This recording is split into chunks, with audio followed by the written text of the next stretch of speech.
Massive clampdown. Over 600 arrested in sweeping DEA operation against Sinaloa Cartel. Let's get straight to it. The fight against the infamous Sinaloa drug cartel has entered a bold new chapter. In a stunning series of crackdowns, the U.S. Drug Enforcement Administration, DEA, announced the arrest of more than 600 individuals connected to the Sinaloa Cartel in just 4 days. The sheer scale and speed of the operation have shocked many observers, raising questions about the effectiveness of such efforts, and even stirring controversy over their wider impact. But here's where it gets controversial, and this is the part most people miss.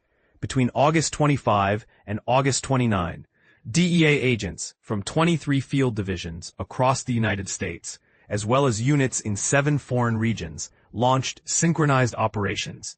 These efforts led to 617 arrests. And it wasn't just people. Enforcement agents confiscated enormous quantities of illicit substances.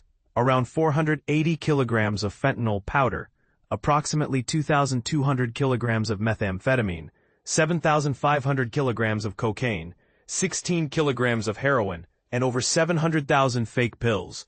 To paint a clearer picture, that amount of fentanyl alone could potentially cause thousands of overdoses. Which underscores the seriousness of the issue. Financial and weapons seizures were equally staggering. Roughly $12.8 million in cash and various assets were taken, and authorities collected 420 firearms.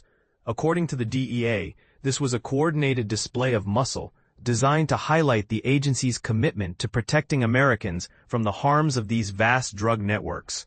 These results reflect DEA's unwavering dedication to public safety. DEA Administrator Terrence Cole stated emphatically, "We will keep pushing until the Sinaloa Cartel is eradicated, from its leaders to its foot soldiers."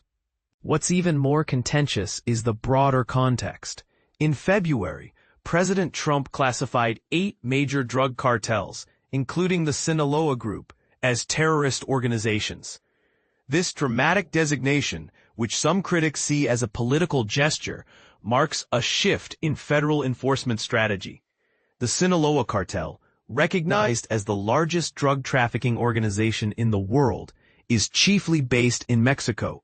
Its main rival, Jalisco New Generation, has received a similar branding under the current administration's policy. Since these executive moves, the U.S. Department of Justice has intensified efforts to disrupt cartel operations, often targeting kingpins and high-ranking operatives.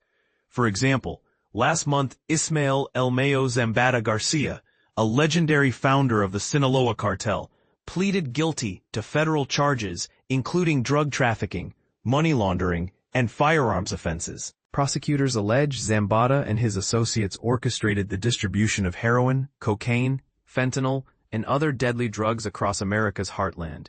International cooperation is another twist, stirring debate. As part of a deal struck between Mexico and the Trump administration, 26 senior cartel figures were extradited to the U.S. in August, including a prominent Jalisco leader and key members associated with Sinaloa and other violent gangs. This move prompted both applause and skepticism. Does international extradition really curb cartel power, or does it shift the battlefield elsewhere?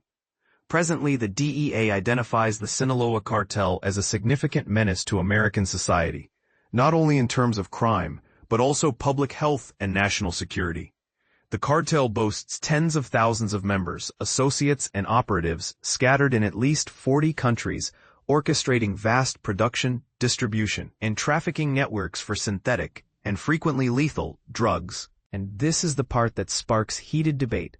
Are colossal raids and international extraditions enough to dismantle these entrenched organizations? Or could these actions provoke unintended consequences on both sides of the border? What's your take? Do you see the DEA's tough tactics and Trump administration's executive orders as practical steps towards safety? Or do they raise deeper concerns about international relations, due process, or even the war on drugs itself? Share your views. Do these breakthroughs deliver real progress, or are there hidden costs most people ignore? Drop your comments below, and let's get the discussion going.